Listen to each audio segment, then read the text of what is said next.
information. Just don't worry, I'm gonna upload pictures on my video while I'm reading it, okay? So just keep that.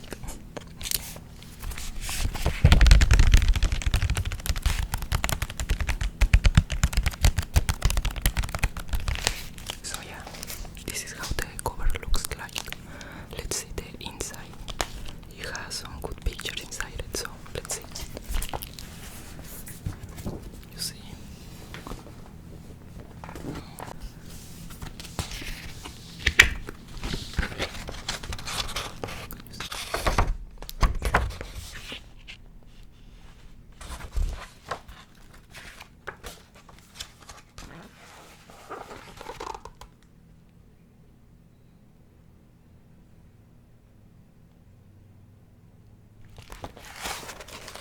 So if you like fantasy, I think this is a good book to hear of.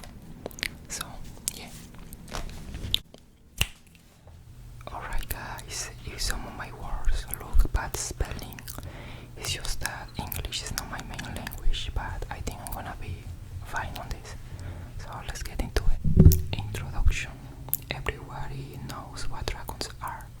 They are enormous, fierce, bloodthirsty creatures appearing in fairy tales and legends, primarily as accessories, functioning mainly to set off the bravery of the knights challenging them.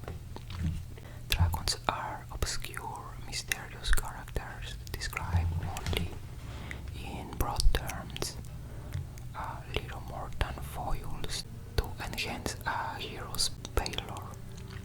Dragons, though, are much more than this. They are intelligent, educated creatures who lead enthralling lives. The Book of the Dragon was written after careful study of ancient manuscripts and patient following of the dragon's trail throughout the world. Psychological characteristics. Adult dragons are astute, powerful, and sure of their strength.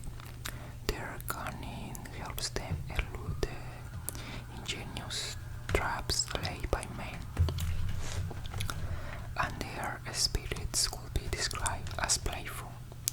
They are usually avaricious and fairly insolent, which is to be expected given their power and considerable physical strength. Dragons are very fond of jewels and precious stones, and they hoard treasures greedily. Perfect connoisseurs, they are discerning in their appreciation of gems, and it's not easy to deceive them as to the values of stones. They are lovers of conundrums, often promising to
one or several assumed names by which they are known. We would like to emphasize that out of respect for dragons practice, all names used here are assumed names. For easy refer, we have grouped dragons into three large families: earth dragons, water dragons, and fire dragons. General comments and physiology. Dragons are homoiothermic reptiles. In other words, they are warm-blooded creatures, and their body temperatures are controlled internally. They are not dependent on the warmth from the sun like other reptiles.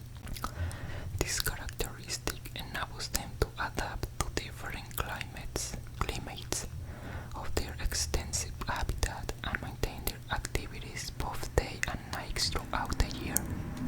Dragons generally have wings and hollow bones so that they can remain light in the air. There are dragons, usually ancient survivors from the distant past, with stumpy legs and no wings.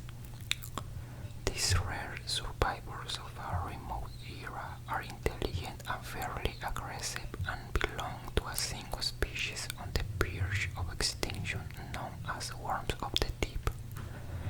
These creatures live for a very long time. There are records of dragons who have lived for 500 and even 1,000 years, but there are no known cases of dragons who have died from old age.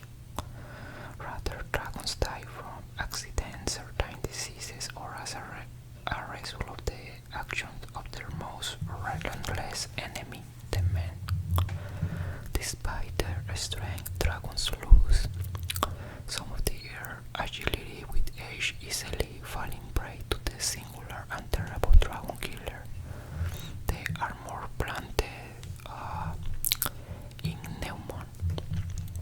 This swamp dweller, which plainly describes in his Historia Naturalis as a spindle-shaped mud fish with a sharp snout covered with tough blades, in the dragon's morrow enemy.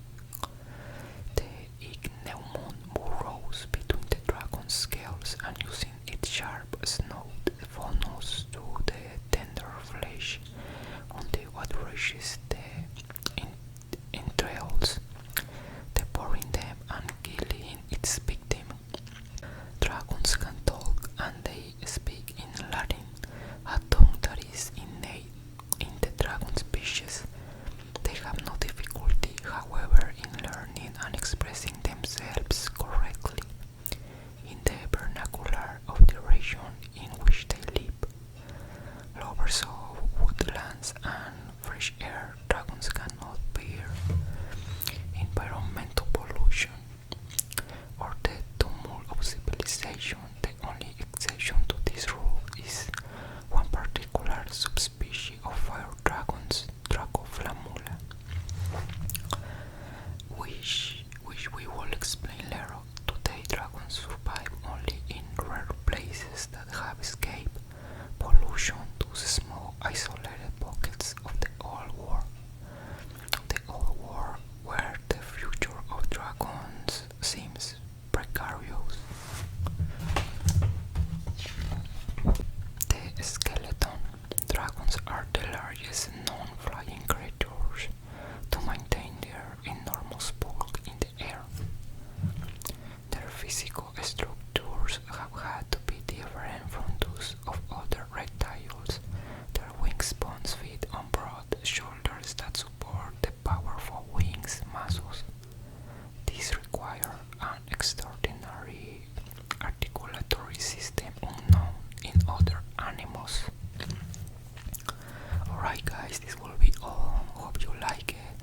If so, like and subscribe.